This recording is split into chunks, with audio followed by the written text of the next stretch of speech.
മലയാളത്തിൽ നാം എപ്പോഴും സംസാരിക്കുന്ന പല കാര്യങ്ങളും ഇംഗ്ലീഷിലേക്ക് ചിന്തിക്കുമ്പോൾ കുറച്ച് ബുദ്ധിമുട്ടാവാറുണ്ട് അല്ലേ? ഇന്ന് നമുക്ക് നമ്മുടെ മനസ്സിൽ തോന്നുന്ന അല്ലെങ്കിൽ മനസ്സുമായി ബന്ധപ്പെട്ട കാര്യങ്ങളെ ഇംഗ്ലീഷിൽ എങ്ങനെ പറയാമെന്ന് നോക്കാം. Hi friends, welcome to a new video from English with Asi. നമുക്കിപ്പോൾ ഏതെങ്കിലും ഒരു കാര്യം നിങ്ങൾ മറക്കരുത്, നിങ്ങളത് മറന്നു പോകരുത്, ഓർത്തോണേ എന്നൊക്കെ പറയില്ലേ, അതെങ്ങനെയാണ് നമുക്ക് പറയാൻ പറ്റുന്നത്? അതിനാണ് bear or keep in mind. Bear in mind or keep in mind. Keep in mind that I'm not helping you any longer. ഒരു കാര്യം നീ ഓർത്തോ, ഇനി നിന്നെ ഞാൻ സഹായിക്കുകയില്ല, അത് നിൻ്റെ മനസ്സിൽ വെച്ചു എന്ന് നമ്മൾ പറയില്ലേ, നിൻ്റെ മനസ്സിൽ വെച്ചു എന്ന് പറയില്ലേ, അതാണ് bear in mind or keep in mind. പിന്നെ ചില കാര്യങ്ങൾ പറയുമ്പോൾ നമുക്ക് ഒരു പുതിയൊരു ജോലി കിട്ടുക, ഇപ്പോഴത്തെ ജോലി വേണോ, ആ ജോലി വേണോ, ഈ ജോലി വേണോ എന്ന് നമ്മൾ ആലോചിക്കുക.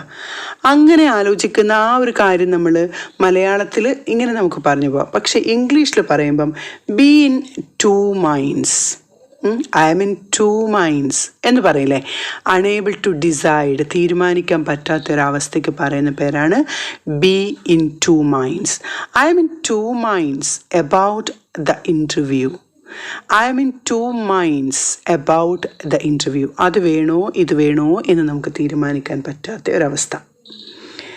അടുത്തതെന്ന് പറയുന്നത് ചില കാര്യങ്ങൾ നമ്മൾ അക്സെപ്റ്റ് ചെയ്യാൻ, എന്തും അക്സെപ്റ്റ് ചെയ്യാൻ നമ്മുടെ മനസ്സ് തയ്യാറായിരിക്കും. അതായത് ഡിഫറെൻ്റ് ആയിട്ടുള്ള ഐഡിയാസിനെ കൺസിഡർ ചെയ്യും. അങ്ങനെ കൺസിഡർ ചെയ്യുന്ന മൈൻഡിന് പറയുന്ന പേരാണ് be open minded. Be open minded. ചിലർ പറയും you can talk to me about anything, I'm an open minded person. ഞാൻ വളരെ ഓപ്പൺ മൈൻഡഡ് ആണ്, നിനക്ക് എന്നോട് എന്തും പറയാം. അപ്പോൾ നോക്കൂ, bear in mind or keep in mind, be in two minds, be open minded. പിന്നെയോ ചില കാര്യങ്ങൾ നമ്മൾ എന്തെങ്കിലും പ്രത്യേകമായിട്ട് ഓർക്കാൻ, ചില കാര്യങ്ങൾ കാണുമ്പം പെട്ടെന്ന് പല ചിന്തകൾ നമ്മുടെ മനസ്സിലേക്ക് ഇങ്ങനെ ഓർമ്മ വരും ഇല്ലേ? ഇപ്പോൾ നമ്മൾ ഹണിമൂൺ യാത്ര ചെയ്ത സമയങ്ങളൊക്കെ കാണുമ്പോൾ ആ ഒരു ആ ഒരു ബ്യൂട്ടിഫുള്ളായിട്ടുള്ള ഫോട്ടോസൊക്കെ കാണുമ്പോൾ നമുക്ക് ആ ഒരു മൊമെൻറ്റ്സൊക്കെ ഓർമ്മ വരും.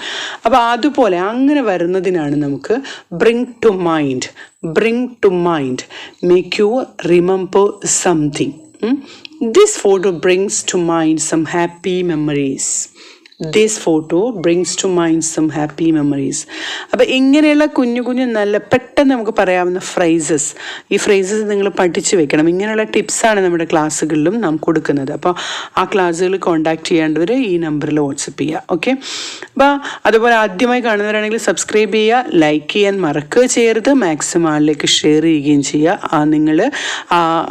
നിങ്ങൾക്ക് എന്തെങ്കിലും ഡൗട്ട്സ് ഉണ്ടെങ്കിൽ അത് കമൻറ്റ് ചെയ്യാനും ഓർക്കുക.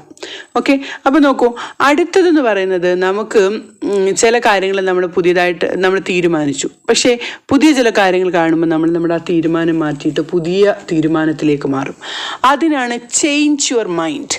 ചേഞ്ച് യുവർ മൈൻഡ്, അതായത് take a new decision about something. I planned to go fishing, but I changed my mind when I heard the weather forecast. ഞാൻ ആദ്യം ഫിഷിങ്ങിന് പോകാൻ തീരുമാനിച്ചു, പക്ഷേ കാലാവസ്ഥ അനുകൂലമല്ലെന്ന് കണ്ടപ്പോൾ ഞാനതങ്ങ് മാറ്റി.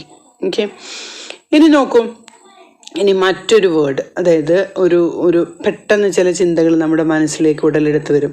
ആ ചിന്തകൾ പെട്ടെന്ന് ഉടലെടുക്കുമ്പോൾ ഇത് ഏറ്റവും കൂടുതൽ പ്രധാനപ്പെട്ടതെന്ന് പറയുന്നത്, നമ്മൾ മറ്റുള്ളവരുമായിട്ട് സംസാരിക്കുമ്പം അവർ പറയുന്ന കാര്യങ്ങൾ നമുക്ക് മനസ്സിലാവണമെങ്കിൽ ചില കുഞ്ഞു കാര്യങ്ങൾ കുഞ്ഞു വാക്കുകളായിരിക്കും പറയുന്നത്, പക്ഷെ നമുക്കത് മനസ്സിലാവില്ല. അപ്പോൾ ഇതൊക്കെ പഠിച്ചു വെക്കുകയാണെങ്കിൽ നമുക്ക് പെട്ടെന്ന് അത് മനസ്സിലേക്ക് ഓടിയെത്തും. ചില കാര്യങ്ങൾ പെട്ടെന്നൊരു ചിന്ത പോലെ വരുന്നു, അതിന് പറയുന്നതാണ് ക്രോസ് യുവർ മൈൻഡ് അല്ലെങ്കിൽ pass your mind. Cross your mind അല്ലെങ്കിൽ pass your mind. I have almost forgotten about her, but she cross to my mind today. ആണ് എൻ്റെ മനസ്സിൽ കൂടെ പോയി. I have almost forgotten about her, but she crossed my mind today. അപ്പോൾ നോക്കൂ, bear in mind or keep in mind, be in two minds, be open-minded, bring to mind, cross your mind or pass your mind. അടുത്ത നോക്കൂ, ചില സന്ദർഭങ്ങളിൽ നമുക്ക് വട്ടായി പോയി എന്ന് പറയില്ലേ, നമ്മൾ മാഡായി എന്ന് പറയും. അതിന് പറയുന്ന പേരാണ് ലോസ് യുവർ മൈൻഡ്. അപ്പം ഐ ലോസ്റ്റ് മൈ മൈൻഡ് എന്ന് പറയുന്നത് ലോസ് യുവർ മൈൻഡ്. അതാണ് you must remember when you park your car, have you lost your mind? You must remember where you parked your car. Have you lost your mind?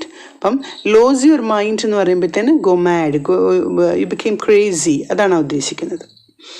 എന്നാൽ പുതിയ ഒരു തീരുമാനം എടുക്കുന്നതിന് നമുക്ക് എന്ത് പറയാം? Make up your mind. Make up your mind. I can make up my mind whether to go on holidays. എവിടെ പോകണമെന്ന് തീരുമാനിക്കാൻ എനിക്കങ്ങോട്ട് പറ്റിയില്ല. അതാണ് മേക്കപ്പ് യുവർ മൈൻഡ്. ഓക്കെ.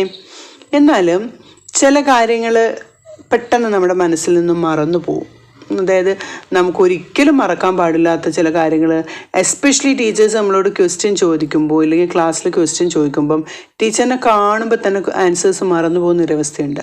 അങ്ങനെ ബ്ലാങ്കായിട്ട് മൈൻഡ് മാറുന്നതിനാണ് എന്ത് mind went blank. My mind went blank. Suddenly forget everything. അതാണ് ഉദ്ദേശിക്കുന്നത്. The teacher asked me a question but my mind went blank. I couldn't remember anything. എനിക്കൊന്നും ഓർക്കാൻ പറ്റിയില്ല. എന്തോ മൊത്തം ഒരു പുക പോലെ എന്ന് പറയില്ലേ, അതാണ് മൈ മൈൻഡ് വെൻറ്റ് ബ്ലാങ്ക് എന്ന് പറയുന്നത്. എന്നാൽ നമ്മുടെ മനസ്സ് കെയർ ഫ്രീ ആയിട്ട് വളരെ കാമായിട്ടിരിക്കുന്ന സിറ്റുവേഷനുണ്ട്. അതിന് പറയുന്ന പേരാണ് peace of mind. Peace of mind. Peace of mind is more valuable than all the money in the world. ലോകത്തുള്ള ഏത് ക്യാഷിനേക്കാളും ഏറ്റവും വലുതാണ് പീസ് ഓഫ് മൈൻഡ് എന്ന് പറയുന്നത്. അപ്പം ഇവിടെ നമ്മുടെ മനസ്സുമായി ബന്ധപ്പെട്ട് കാര്യങ്ങൾ അത് പെട്ടെന്ന് നമുക്ക് പറയാനുള്ള ചില ഫ്രേസസ് ആണ് നമ്മൾ പഠിച്ചത്, എക്സ്പ്രഷൻസ് ആണ് നമ്മൾ പഠിച്ചത്. അതിൽ first one bear in mind or keep in mind, be in two minds, be open minded, bring to mind, cross your mind or pass your mind, lose your mind, make up your mind, my mind went blank, peace of mind. അപ്പം ഈ expressions എന്ന് പറയുന്നത് നമുക്ക് വളരെ important ആയിട്ട് നമുക്ക് കോൺവെർസേഷനിൽ ഉപയോഗിക്കാം. അതുപോലെ തന്നെ നിങ്ങൾ ഇതുമായി ബന്ധപ്പെട്ട എന്തെങ്കിലും ഡൗട്ട്സ് ഉണ്ടെങ്കിൽ കമൻറ്റ് സെക്ഷനിൽ ടൈപ്പ് ചെയ്യുക. ഒപ്പം തന്നെ നിങ്ങൾക്ക് തരുന്ന എക്സസൈസ് എന്ന് പറയുന്നത് മൈൻഡുമായി ബന്ധപ്പെട്ട പുതിയ പുതിയ എക്സ്പ്രഷൻസ്, നിങ്ങൾക്ക് അറിയാവുന്ന എക്സ്പ്രഷൻസ് നിങ്ങളവിടെ ടൈപ്പ് ചെയ്യുക. അപ്പോൾ തീർച്ചയായിട്ടും നിങ്ങളുടെ ഡൗട്ട്സുകളും നിങ്ങളുടെ സജഷൻസും എനിക്ക് ഏറ്റവും പ്രിയപ്പെട്ടതായിരിക്കും. അപ്പോൾ എല്ലാവരും ലൈക്ക് ചെയ്യാനും ഷെയർ ചെയ്യാനും മറക്കാതിരിക്കുക. എൻ്റെ പേഴ്സണൽ ഓൺലൈൻ സ്പോക്കൺ ഇംഗ്ലീഷ് ക്ലാസ്സിനെ പറ്റിയുള്ള കാര്യങ്ങൾ അറിയുവാൻ ഈ കാണുന്ന നമ്പറിൽ കോൺടാക്റ്റ് ചെയ്യുക. Thank you for watching. Signing off.